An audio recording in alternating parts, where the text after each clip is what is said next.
Bismillahirrahmanirrahim. Assalamualaikum warahmatullahi wabarakatuh. Teman-teman semua, selamat datang, selamat bergabung di channel Telegram. Salah. Bismillahirrahmanirrahim. Assalamualaikum warahmatullahi wabarakatuh. Teman-teman semua, bertemu lagi dengan saya Ahmad Sofyan Hadi dalam channel YouTube Ahmad Sofyan Hadi. Dan kali ini saya ingin cerita tentang satu temuan yang menarik, teman-teman semua, tentang penyesalan. Jadi ada seorang mantan pejabat yang kemudian bercerita bahwa dia seringkali mendapatkan realitas yang tidak menyenangkan, yaitu pertama, apapun bisnis yang dia bangun, secara perhitungan itu sangat menarik, secara perhitungan itu sangat bagus, pada saat realisasinya selalu saja gagal. Tidak sekali, tidak 5 kali, bahkan sering. Jadi nggak sadar nih sebenarnya berpola nih, bikin rencana bagus direalisasikan gagal, dan itu bikin kecewa teman-teman semua. Lalu ada lagi, dia terpaksa menanggung hutang yang sebenarnya kata dia, sebenarnya ini bukan hutang saya Pak Sofyan, tapi saya ikut bertanggung jawab lah. Justru pelaku utamanya ini nggak bertanggung jawab, kabur gitu loh. Tapi ya gimana ya, kayak gitu ya. Kurang lebih sih teman-teman semua ceritanya, dia menghubungkan katakanlah si A dengan si B untuk pinjam uang, ternyata si A ini tidak amanah, ya dia sebagai penghubung ya harus bertanggung jawab kepada si B, dan nilainya itu lumayan besar teman-teman semua. Nah, jadi dia terhubung dengan situasi, dengan orang yang bikin dia menyesal lagi, yang bikin dia merasa rugi lagi, merasa gagal lagi. Pertanyaannya adalah kenapa? Jadi dia itu nelfon saya cukup lama, sampai kemudian saya jawab, saya tidak bisa tahu masalah Bapak kalau saya tidak melihat tanda tangannya. Dan ternyata teman-teman semua, tanda tangannya berpola seperti ini. Saya akan menceritakan tanda tangannya hanya sebatas ilustrasi ya, karena memang tanda tangan itu bersifat privat ya. Kurang lebih seperti ini ya, saya juga lupa-lupa ingat, kurang lebih begini. Lalu dia membentuk huruf semacam inilah, kurang lebih kayak gitu ya. Lalu di sininya begini ya.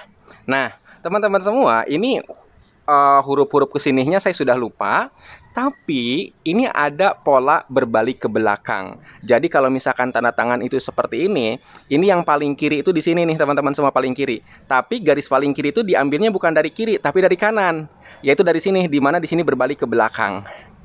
Oke, nah bagi Anda yang pernah ikut Keluap Zoom membongkar rahasia diri melalui analisa tanda tangan, Anda yang belum pernah ikutan bisa ikut secara gratis, nanti link pendaftarannya saya simpan di link deskripsi.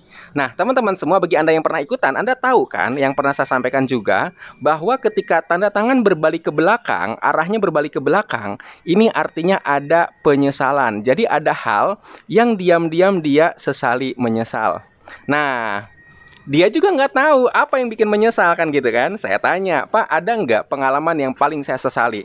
Dan teman-teman semua, di luar dugaan beliau menangis. Nangis banget. Kenapa? Dia pernah melihat ibunya dipukul atau dimarahi. Saya lupa ya teman-teman semuanya persisnya. Dipukul atau dimarahi ayahnya waktu kecil dulu. Oke. Dari nada nangisnya itu luar biasa, terpukul sekali si anak saat masih kecil itu, si bapak ini yang saat itu masih kecil, saat melihat ibunya dipukul oleh ayahnya atau dimarahi oleh ayahnya saat masih kecil. Dan ini menjadi satu pengalaman yang sangat disesali. Nah, teman-teman semua, ada beda antara ini, misalkan seorang anak ya, ini katakanlah seorang anak. Seorang anak yang mengalami kekerasan, ada beda ketika seorang anak mengalami kekerasan dengan dia melihat ibunya, yang mengalami kekerasan. Itu beda teman-teman semua. Ini beda. Ketika seseorang anak mengalami kekerasan, katakanlah dari ayahnya, dia masih bisa kabur ke ibunya minta perlindungan, atau katakanlah dihibur oleh ibunya. Oke, maka luka batinnya sembuh sendiri ketika sama ibunya dihibur, itu lebih kuat lah. Beda ketika seorang anak melihat ibunya yang kemudian menjadi sasaran pemukulan atau sasaran amarah dari orang lain. Katakanlah sasaran pemukulan atau sasaran amarah dari orang lain, dia merasa ini sebagai sosok, bahkan rumah kalau menurut saya.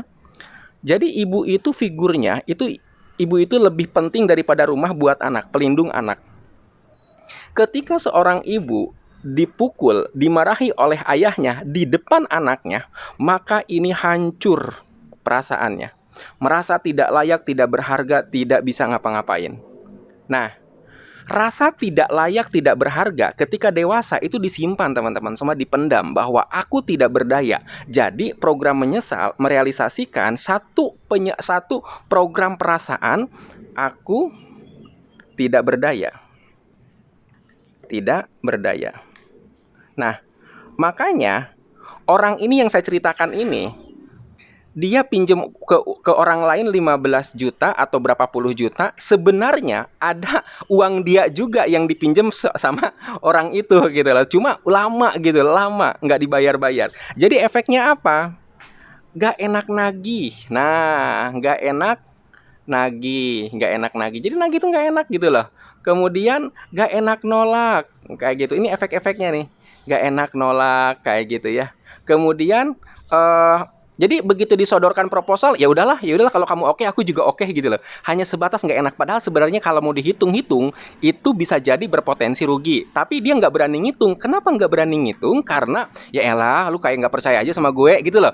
Kayak nggak enakan gitu, nggak enak nolak ya, nggak enak nagih. Nah lalu kemudian apa lagi?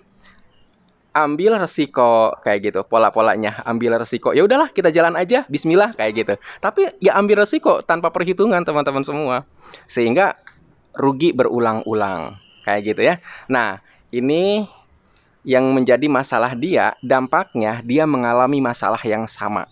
Setiap kerjasama ujung-ujungnya pasti dia yang menjadi korbannya. Nah pertanyaannya, bagaimana cara melepas program ini, program aku tidak berdaya ini? Ya ini teman-teman semua, program menyesalnya dihapuskan.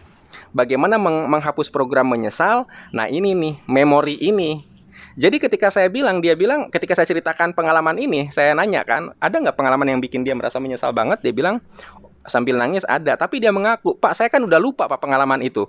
Kalau Pak Sofyan nggak nanya, saya nggak akan menyampaikan. Saya bilang, yang namanya pengalaman paling menyakitkan itu dikubur teman-teman semua, cenderung dikubur. Kita tuh nggak mau mengingat frame ini, kita nggak mau, kita akan mengarsir, melupakan. Tapi sebenarnya ada gitu loh, sebenarnya ada. Dan ini melahirkan perasaan tidak berdaya, menyesal tidak berdaya.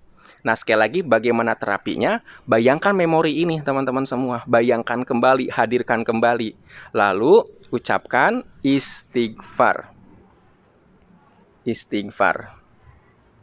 Oke, sampai lega, lalu sholawat, sampai lega, lalu ucapkan aku mengasihimu, sampai lega, aku mengasihimu,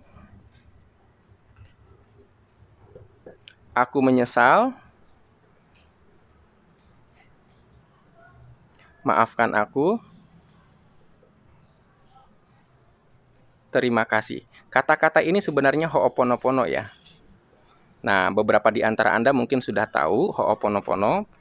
Di YouTube juga Anda searching Ho'oponopono banyak sekali. Tapi versi saya itu didahului dengan ini bagi yang muslim. Sebenarnya pada saat seseorang mengalami emosi negatif, memendam emosi negatif, baik itu marah, sedih, takut, rasa bersalah, atau apapun itu, pada saat itu sebenarnya indikasi orang itu tidak ikhlas. Setuju ya? Tidak ikhlas. Nah, orang yang tidak ikhlas rentan digoda iblis. Jadi salah satu terapi sebelum terapi emosi adalah usir dulu iblisnya. Caranya gimana? Istighfar dulu sampai lega sambil membayangkan objek yang paling tidak menyenangkan.